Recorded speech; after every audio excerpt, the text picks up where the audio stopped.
Okay, this is a scene from the novel that I'm writing. Meanwhile, I'm interviewing for a job at Bluffburg Public Schools. I like kids and the pay is good and I need it, and Phil helped me get all the paperwork in order and stuff for it.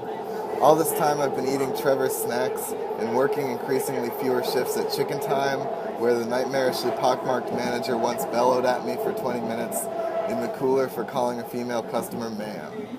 I'm in this rectangular room and 5 people are looking at me and reading questions off laminated pieces of paper. I'm wearing a suit and tie, and the tie keeps managing to twist itself backwards and I have to keep fixing it. When I was 6, my mom tried to get me diagnosed with autism. She diagnoses everyone with autism. Sometimes I avert my eyes from people that I'm not trying to sleep with, and sometimes I lack empathy and just talk about what I want, even relentlessly in social situations, but I'm actually incredibly sensitive. Really. I mean, take this fellow with gray hair, with male pattern baldness, and a tropical themed tie, and Philip Roth eyebrows, who asked me about majoring in English. Of course, asking about somebody's major in college is a pretty typical interview question, but in my head he says, "What were you doing? Weren't you listening to The World?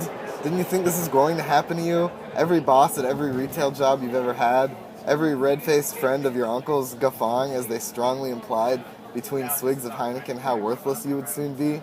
People laughed at you. They laughed in your face. Didn't that mean anything to you? How could you possibly be so arrogant as to major in English? You know you weren't going to be like a professor, right? Didn't you think you were going to... Did you think you were going to be Kurt Vonnegut? Were you so sure that you were going to blow everyone's minds with your little thoughts and meanderings? Did you think that because you once rhymed cocaine with hydroplane in a drunk rap battle with Josie Grand, that you were going to be some luminary? Look at you in your orange blazer and your sneakers, twisting your tie around. Hang yourself with it, you dilettante." Or the super friendly older woman in a big maroon sweater who asked what I'd say my greatest weakness was. I think I heard her say, "Tell me about your complete inability to have a simple, friendly conversation with a person. Your issues with your mother that freak everyone out so much. Like, what adult man has mother issues? None that anyone ever wants to be around is the answer. Tell me about your bordering on problematic drinking. Tell me about that rap album you're totally going to make really soon. Have you written a word of it? What do you rap about? Bitches? Money? Being harassed by the police? I can't wait to hear it. Tell me about your wife leaving you at 24. Tell me about your diet. Tell me about fucking your friend's ex-girlfriend. Tell me about not being able to." Or take for yet another example of my debilitating sensitivity, the man with the little blue glasses who either said, "Why do you want this job?" or, "Listen, you smug bastard. I'm here and you're there.